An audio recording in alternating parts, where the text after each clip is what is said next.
Good morning. Glad to have y'all with us here in the room and everybody watching in the classrooms. I'm Dan Bevels. I'm Public Relations Manager for Floyd Medical Center, and we're very glad and honored to be with you this morning and present what we believe is a bit of very important information about a very important topic. And we've got some great experts on our staff that will be talking to you in just a moment. But before we get to them, I wanted to share a couple of things with you just to get you ready for the presentations. First of all, you'll see that those of us on the stage are not wearing masks. I can tell you that we've all been vaccinated, and as we get to the Q&A, we'll be sharing different microphones, so we are taking precautions, but we all work for healthcare systems, and we're well aware of what we need to do to protect ourselves and to protect all of you, but we have been vaccinated, so we're not wearing masks this morning. So I want to get that out of the way up front. For those of you that are watching in our classrooms this morning, thank you for joining us. Teachers, thank you for presenting and making this information available to your students. There may be questions that come up as we move through the presentation. Unfortunately, this morning, we won't have the time or really the ease of technology to answer those questions as we move through the presentation. So submit those to your teachers. You can write them down, submit them to your teachers, and your teachers have a form that they will submit those questions. They'll use to submit those questions to us, and then we'll provide answers for you following the presentation once we have those compiled. So if you do have questions, please don't hesitate to ask. Submit those to your teachers, and we'll get those asked. And as always, you can ask those anonymously. You don't have to put your names on those, certainly. We also want to encourage you, if you are interested or if you would like to bring your parents or your friends or your youth minister or anyone else that are close to you, if you'd like to make this information available to them, we're going to be back here tonight at 6 p.m. You can see if there's space available. We're registering online for in-person viewing. You can do that through the Polk Schools website, but also we'll be streaming this live tonight through the Polk Schools website as well. So if you, students or teachers, if you have others that you feel like really need to see this information, we'll be back here tonight at 6 o'clock presenting this to you as well. So we know we're on a limited schedule, so I want to jump right in and get us started this morning. Thanks for being here. Thanks to our health occupations class that are here in person. Thanks certainly to Lori Atkins and Dr. Katie Thomas and everyone at Polk Schools who have been such a great partner with Floyd and Polk Medical Center through the years. Thank you for allowing us to come out and present this. And with that, I'm going to turn it over to Amanda Black to get us started. Amanda.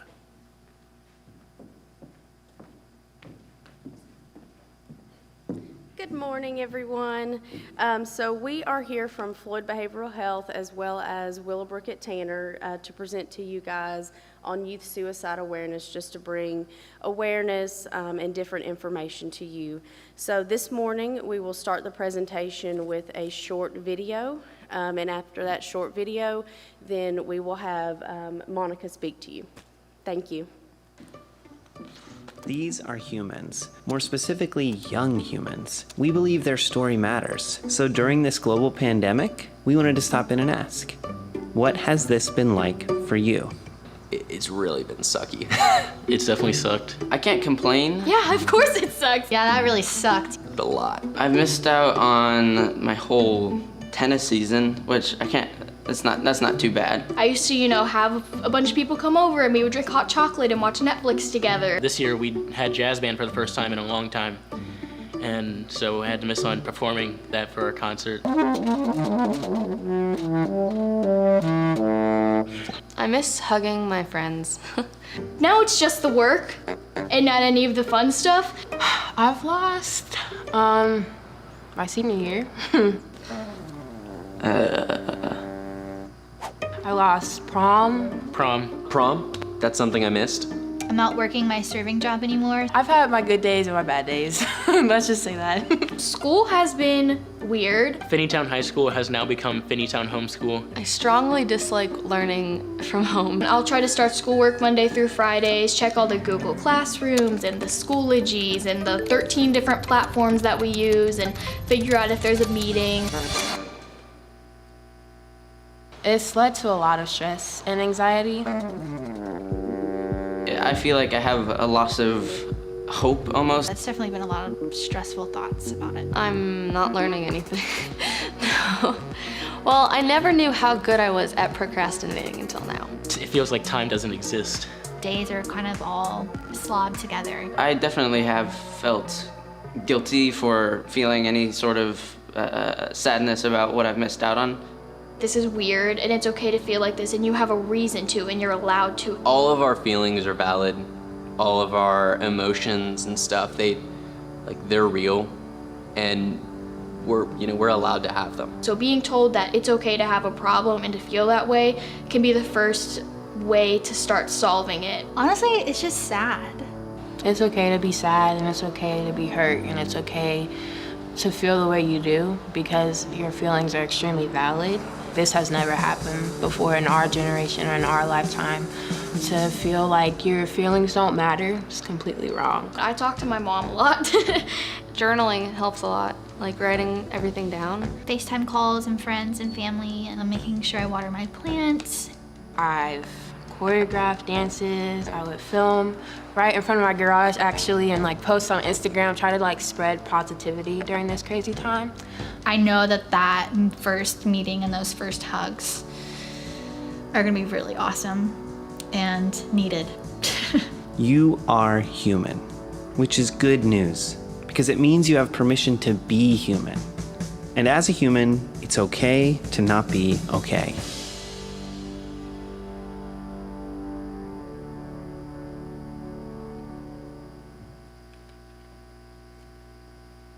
Good morning. Good morning. So it's okay to not be okay. It's been a tough few months, right? Anybody feel overwhelmed or anxious or hopeless? It happens. It happens. And in those moments, it's about taking time to be aware and pay attention of how you're feeling. So how do we know then when it's an issue? When is it either think about an embarrassing incident. Think about you're in the lunchroom with your tray and you spill your tray, you spill over the floor over yourself, and your crush sees it happen. Who wants to just die in that moment? It's embarrassing, right? But what moves something from embarrassing to a point where, hey, maybe possibly it's time to talk about somebody. So let's talk a little bit about what are suicidal thoughts. It's just that, any moment where you feel like you're going to kill yourself. And here's the thing that I want you to understand. Having these thoughts is not uncommon. It's not uncommon. And when you're talking about a subject like suicide, it gets so tedious just because you never know. Can you really tell if someone is suicidal by looking at them? It can be a sign of temporary stress. It can be a sign of literally wanting things to end, wanting to go to sleep and never wake up. But in that moment, what we want you to do and be aware of, and while we're here today, is to let you know that it's okay and we're here to talk. So I want to turn over a little bit to Holly. She's going to give us some statistics on suicide, okay?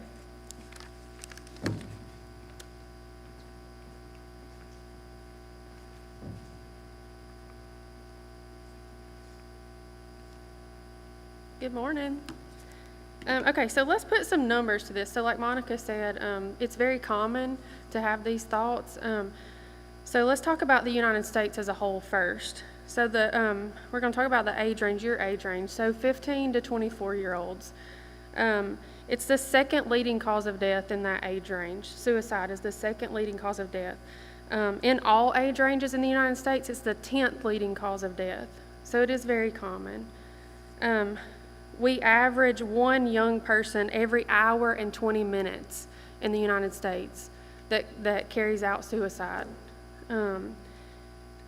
In Georgia, the 15 to 24-year-old age range is 13.9 out of every 100,000 kids. So according to the CDC, males are more likely to die by suicide. They're more likely to use lethal methods when they attempt, so firearms, hanging. Women are more likely to attempt suicide, and they're more likely to use methods such as poisoning or overdoses. All right, so we talked about the United States and we talked about Georgia, so let's look at Polk County. Let's look right here at home. In Polk County in 2019, there were 10 suicides, 8 males and 2 females. And then in your surrounding counties, Floyd County, there was 25, Paulding County, there was 28, Harrelson, there was 9, and Bartow County, there was 29. So it is a very common occurrence. All right, so Monica is going to come back and she's going to talk to you. Well, about some risk factors.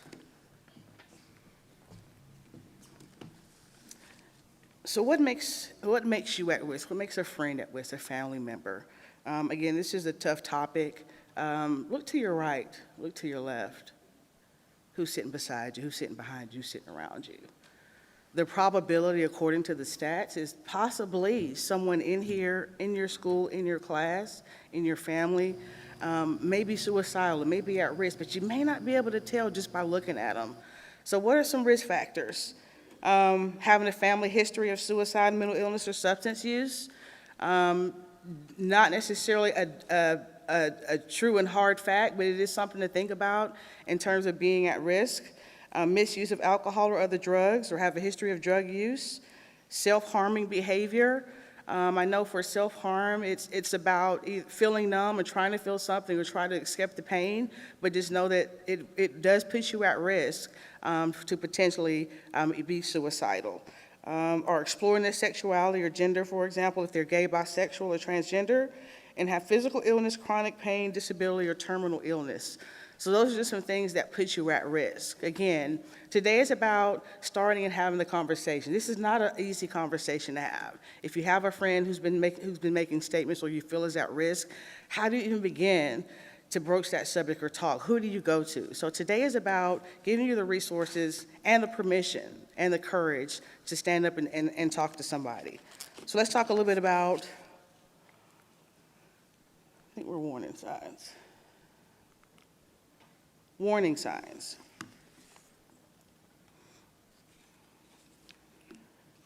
So we've got noticeable changes in eating and sleeping habits. This could be you or someone you know. Unexplained or unusually severe, violent, or rebellious behavior. Withdrawal from family or friends. Sexual promiscuity, truancy. Giving away prized possession. Doing worse in school. So what's the difference between somebody being suicidal and just having a bad day? Often these are chronic symptoms, something that goes on for a long period of time that's drastically different, that's out of the norm. So we want you to be aware and be conscious of these warning signs. So, Amanda, let's talk to Amanda about some coping skills.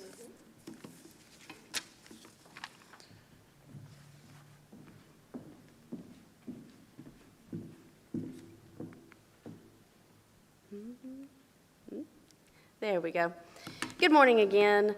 So I will talk with you guys about some coping skills, some ways to help yourself or give information to individuals if they need it, if you notice maybe they're struggling a little bit. So first off, productive. There are productive and unproductive coping skills. So for productive, focus on solving the problem. Don't focus on the stress that is associated with the problem. Decrease the negative self-talk, which means increase the positive self-talk. Not, I'm stupid, I failed that test. No, it's, okay, now I know what I need to do better on, or now I know what I need to focus more on. I will do better next time. If I don't do better next time, there's still room for improvement. It's not the end of the world. So focus on the positive. What is the positive that came out of that situation that I gave? That you learned what you needed to do, not that you needed to give up. Some relaxing diversions. Meditate, or just simply sit there where you're at, be where you're at, breathe. Deep breaths, not the short, just kind of a deep breath in and then a slow breath out. And that will really help kind of calm you down, depending on, if you have some anxiety on the inside, some chest tightness, some nervousness, anything like that, it'll help out. Helping healthy sleeping schedule.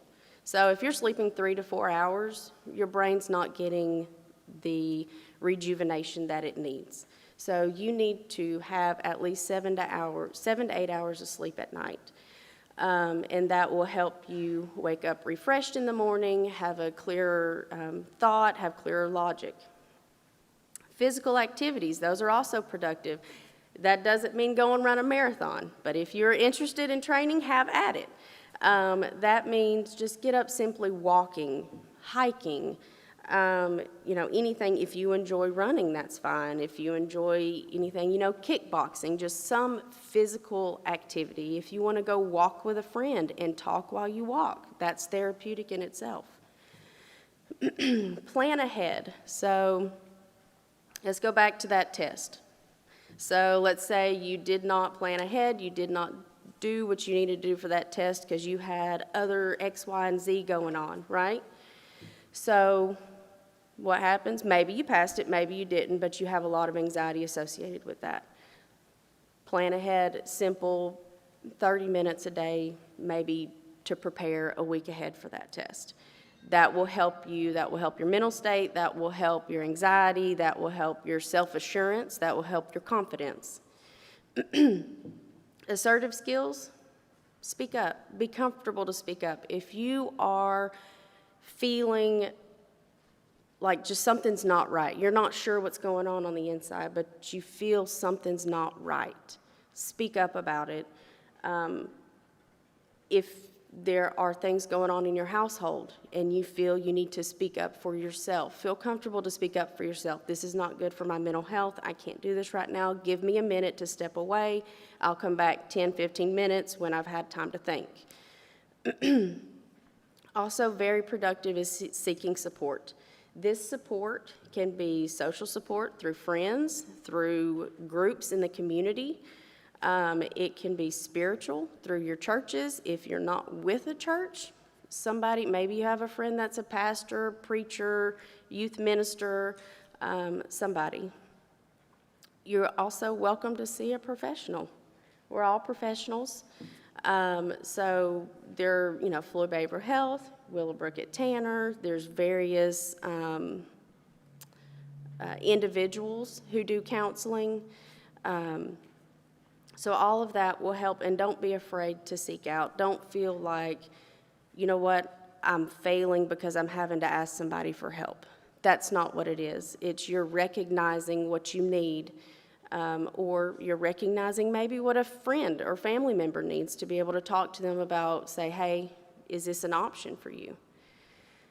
Then there's the non-productive that a lot of us do.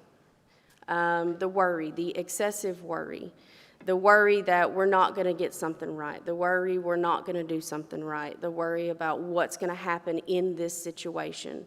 If we focus on that, then we're not going to be able to focus on what's going to be most beneficial to us.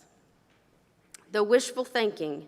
So maybe making decisions on what you wish would happen. Now, don't confuse this with optimism, because we definitely need optimism, but it's, in this situation, I'm struggling, I wish this would happen. Well, if that doesn't happen, that could lead down a path that's not healthy. Simply not coping, just ignoring it. That's not going to make the problem any better. Self-blame. I'm the reason this happened. I should have done this. If I wouldn't have done this, maybe that wouldn't have happened. That also is not productive. Once again, look at the more productive coping skills, as in positive self-talk. And then isolating.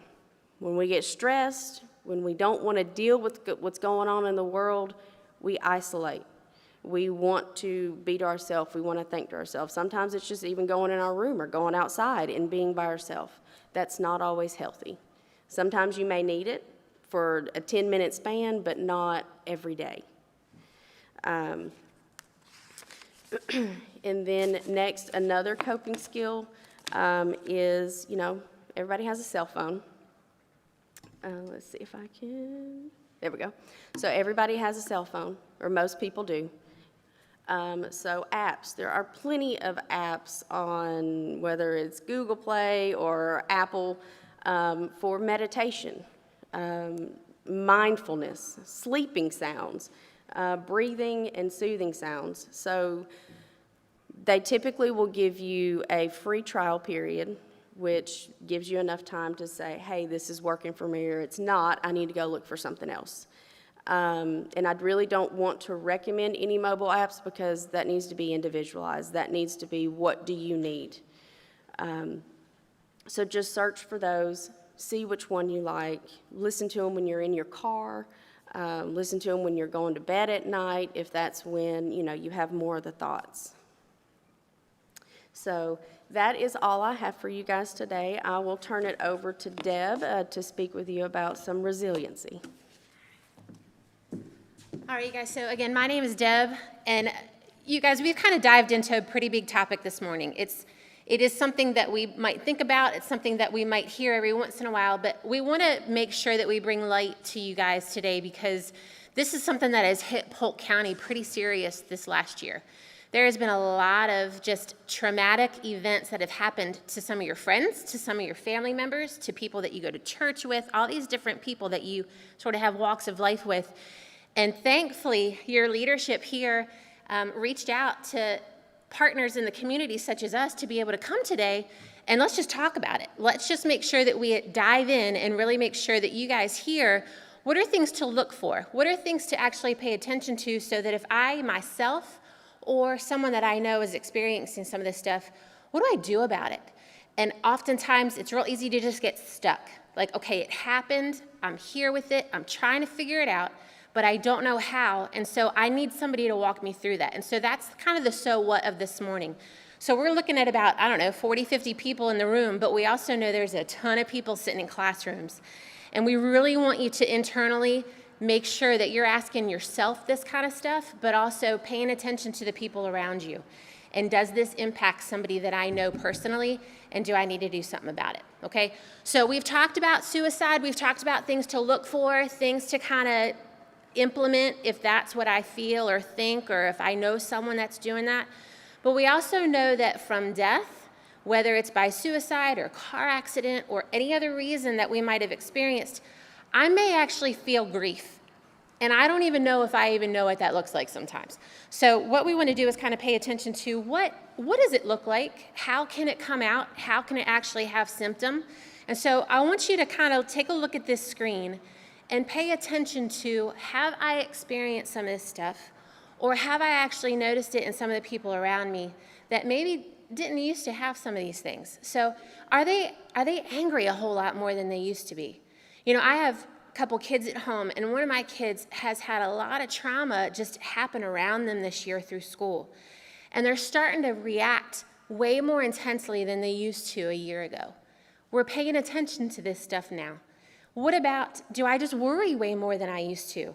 Does stuff that used to be no big deal to me now all of a sudden, I'm thinking about it constantly, and I can't just let it go like I used to be able to? Am I defiant? Am I looking at adults now in my life and saying, what you want? I don't care. You might ask me to do something, but it doesn't mean I have to do it. If I'm starting to have some of those reactions when before I might have thought it but not done it, these are the types of things that we want you to pay attention to. Refusal to talk about it. Is my approach, I'll just ignore it and figure it'll go away as long as I just ignore it long enough. And we're here today to kind of tell you that's not the best approach. Eventually, it's going to require some discussion and some talk about it. And have I had some depressive symptoms? And you guys, this is a long list of stuff, but am I sad more often? Do I not sleep as great? Am I starting to worry? Am I starting to just feel kind of down and like my situation kind of is what it is and it's not going to improve? These are symptoms of someone that is actively experiencing grief. And whether you raise your hand or just kind of internally answer yes or no, ask yourself this stuff, you guys. We want to make sure that we're walking out of here today smarter and have way more skills and tools to kind of take out of here so that I don't leave the same that I walked in. Today is not a sit back in your chair and leave the same. We want you to walk out of here today and walk out of your classrooms, wherever you're sitting, whether you're in Rockmart or here in Cedartown. We want you to take inventory of some of this stuff and start applying it, okay? All right, so you guys, this is a picture of this beautiful creek with these great flowers on top. And so sometimes things can look pretty cool, but underneath there's a lot of rugged, nasty rocks and a lot of sharp stuff that can really hurt you if you're not careful. And so if you've ever walked in a creek like this, and I've gotten pretty cut up on my feet and things like that because I didn't prepare and I didn't realize what was underneath the surface. And when it comes to grief, when it comes to this kind of discussion, you guys, I can put on a really good front. And a lot of you, I bet, can too. You walk the walk and you kind of talk the talk each day in class and with your friends. But underneath the surface, I'm hurting. I got a lot of sharp, nasty, rugged things and stuff that's just happening in my life, and I don't know what to do about it. This type of an image is just kind of a cool way to kind of think about how long can I allow some of that rugged, nasty underneath the surface exist, okay? And so when we talk about grief, what do I do about it? One of the things that I want you guys to think about is if all I do is focus on the negative that happened, if all I do is focus on the situation or the circumstance that took place, that's where I'll live. That's where I'll land, and that's what I'll think about the majority of the time. But if I try to balance other things that are happening in my life around me, yes, this death took place, but I also have this over here. Yes, that traumatic event took place, but I also have this relationship over here. It's asking to balance the light with the dark. That allows us to be able to manage and deal with grief on a whole different level. Something else that we want you to kind of think about today is there any kind of momentum towards healing?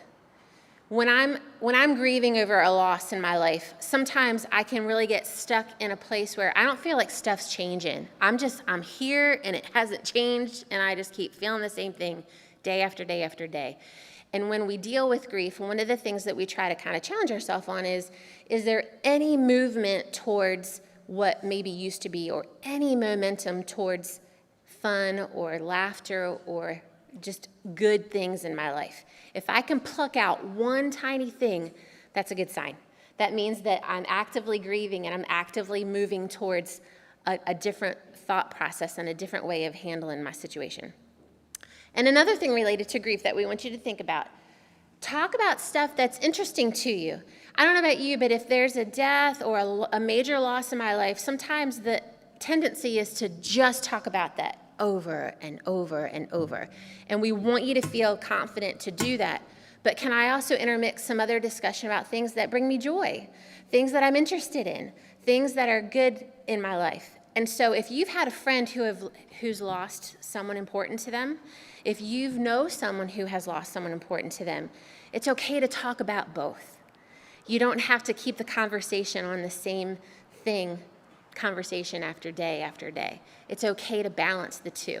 All right, so we're giving you skills, we're giving you tools today that you can use and implement as you grieve and as you kind of weather the after fact. All right, the next cool thing that we want to talk about is, okay, so what do I do? How do I balance this? How do I handle this stuff that's happened to me, but also eventually get back to life, eventually get back to the things that I need to get back to? And so for the next few minutes, we're going to talk about that, okay? All right, so what is resiliency? I wish that we could have a little bit more time to kind of talk out loud, but think about in your mind, if I were to ask you what's the definition of that, what pops up? What is resiliency? If I had a tennis ball, resiliency is being able to bounce back. It's being able to kick back from wherever I am and move back to a different place. So it's how do I adapt in the face of something that's not so easy? How do I necessarily move past a circumstance or a situation that might have rocked my world? Because there is a tomorrow, and a day after that, and a day after that. And what do I do to occupy those days? Or have I found myself almost stagnant in the same place that I was when that event happened to me or when that loss took place? Okay? I'm hoping you're thinking about this stuff, because this is what we're asking of you today, all right? Resiliency is our ability to recover from difficulty. And I promise that there is not one human being that we're looking at this morning or in these classrooms, wherever you are, there's not one of us that has not bounced back from a difficult circumstance. Every single one of us has proof that we can do it and that we have done it. So there's no reason to say that we can't do it again, all right? And then the other thing about resiliency is, just how do I spring back into my shape that I was before? Now, a lot of you guys have had significant loss and just gnarly tragedy in your life. And I don't want to stand up here and ever assume that we will always be the same eventually. Some things in life just change us. They just alter who we are for the rest of our lives. But it doesn't mean that we can't resume and get back to a place where we can enjoy and thrive in our life, okay? That's the difference. Okay, so this is a picture of an airplane being hijacked. So I want you to have that image in your mind in terms of what that might feel like. When we are grieving, sometimes it feels like our emotions or our reactions to the event or the tragedy has kind of like hijacked our lives. My emotions are like all I deal with. I'm always angry. I'm always irritated. I'm always sad. I'm always helpless or hopeless or fill in the blank. And that is very real and very realistic after big deal losses and tragedies and things like that. I may be currently in a situation where I'm having suicidal thoughts, and I feel like that's all I think about day after day after day. But if I apply resiliency and I start to have some of these skill sets, my emotions won't hijack me. They may be a blip of a moment, they may be part of my day, but they're not all of my day. So again, this image of this, airplane idea is just to kind of give you an idea to ask, do you feel hijacked some days? Do you kind of feel like some days like that's all that I have going on for me, when in fact there's a whole lot more that I could be thinking about and paying attention to, all right?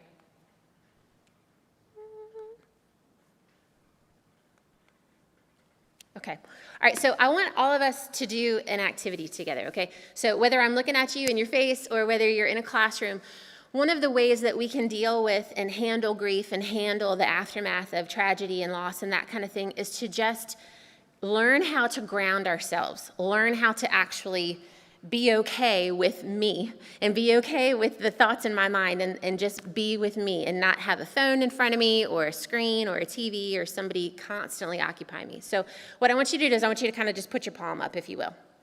All right? And how many of you have ever done what you would consider meditation or something of that family? Can I get a bigger hand up? Anybody in here? I saw one. I'm not going to call you out, but I saw one. All right. Okay. So part of what this is we're going to trace. And you can do this anywhere you are. You don't need anybody with you to do this, but we're going to trace together. And as you take your index finger on the bottom of your thumb, as you go up the outside of your thumb, I want you to breathe in. And when you get to the tip of your thumb and start to outline the inside of your thumb, I want you to breathe out. And then as you trace with your index finger the inside of all the way up to your index finger, breathe in. And then as you trace the outside of your index finger, breathe out. And you just continue that. Breathe in, up the middle finger. Breathe out the outside of your finger. Breathe in your ring finger. And breathe out your ring finger. Breathe in one last. And then breathe back out. Okay, if you guys practice this, what this does is it calms you.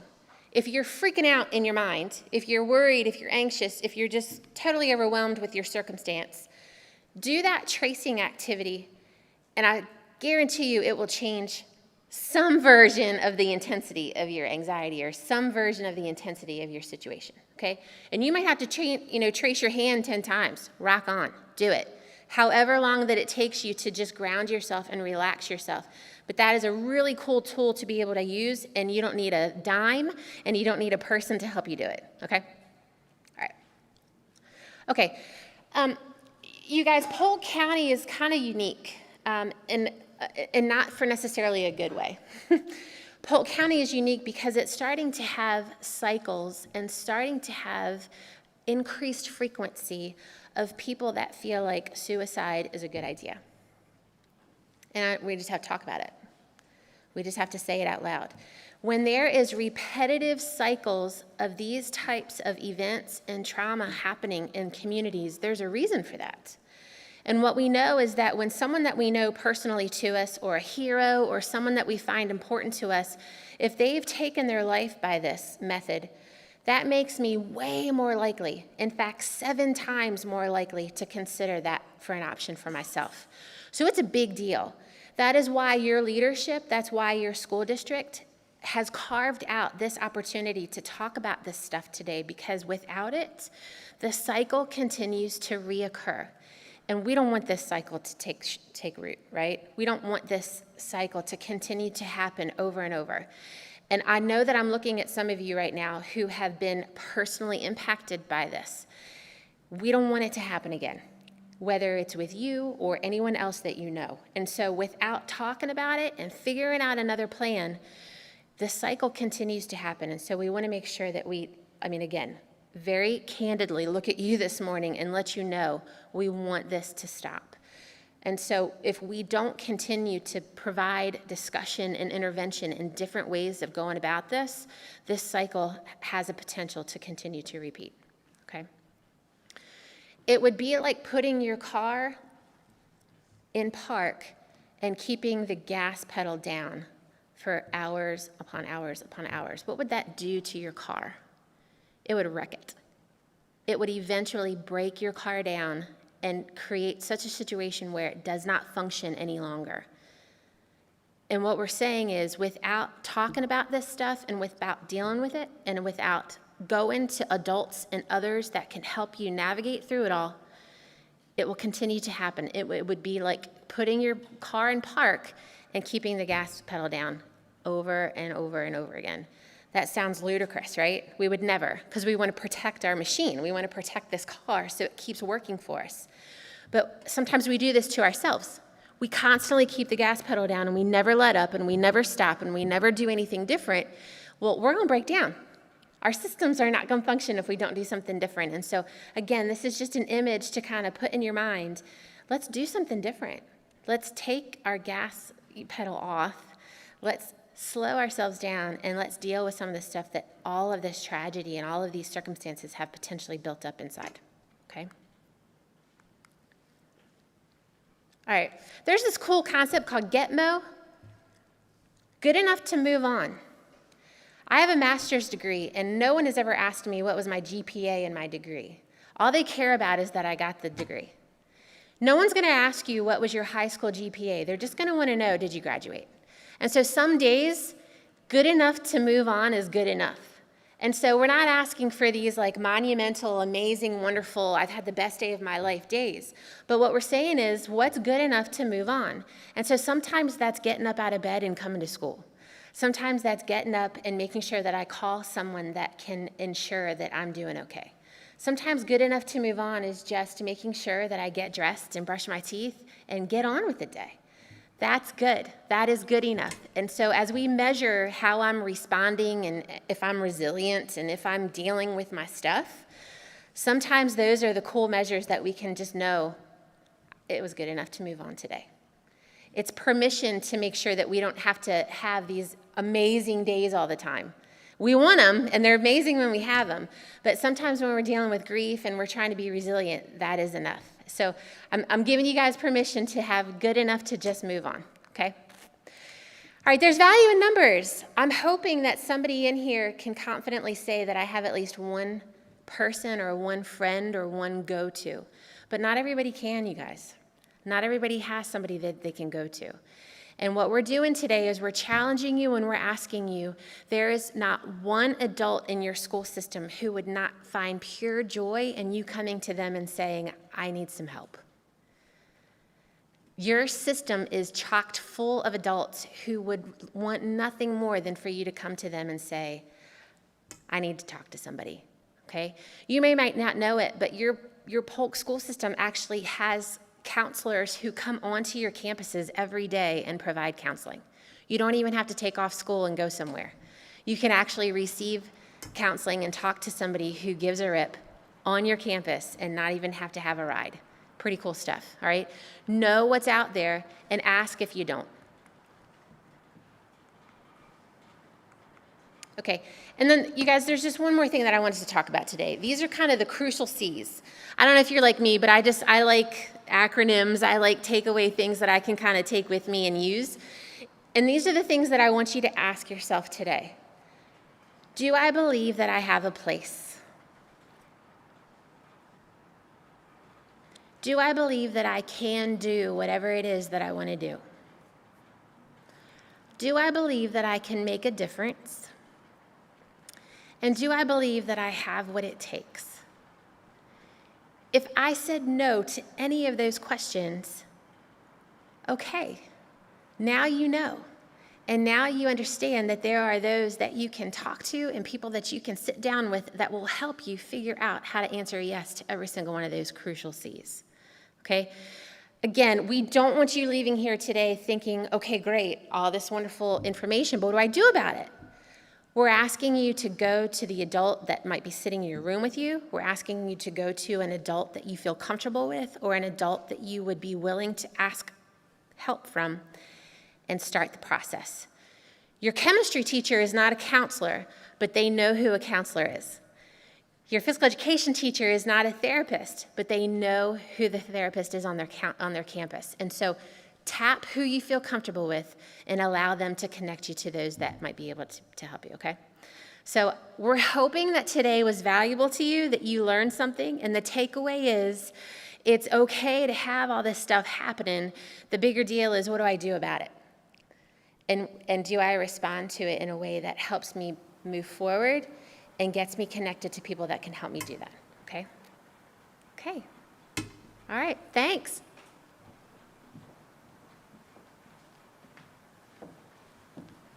Thanks, all of you. It's fantastic information, and I know we are right up against a bell ringing, so we have time for maybe one question if anyone wants to ask one. Anybody want to be that person? Okay, that's okay. We understand. I'm not always great about asking questions in front of a big room of people either. So let me just encourage you, just as all of our folks have said, your teachers are here to help. If you're not comfortable asking your teacher a question, then certainly your counselors here in all of your school systems. I know they have nurses from Floyd and Polk Medical Center here in the school system as well.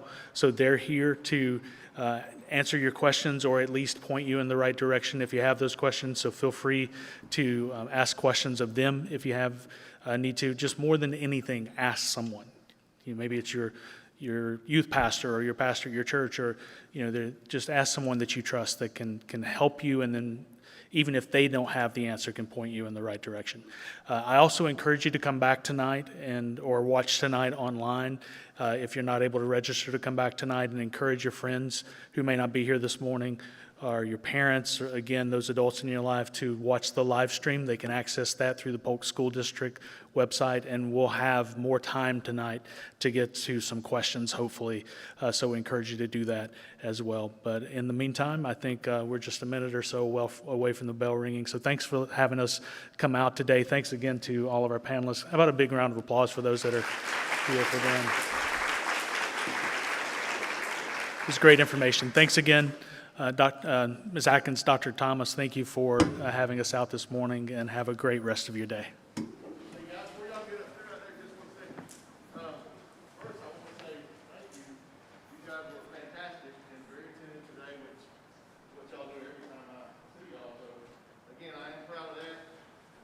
One thing I want to say, and thank you ladies for your information, that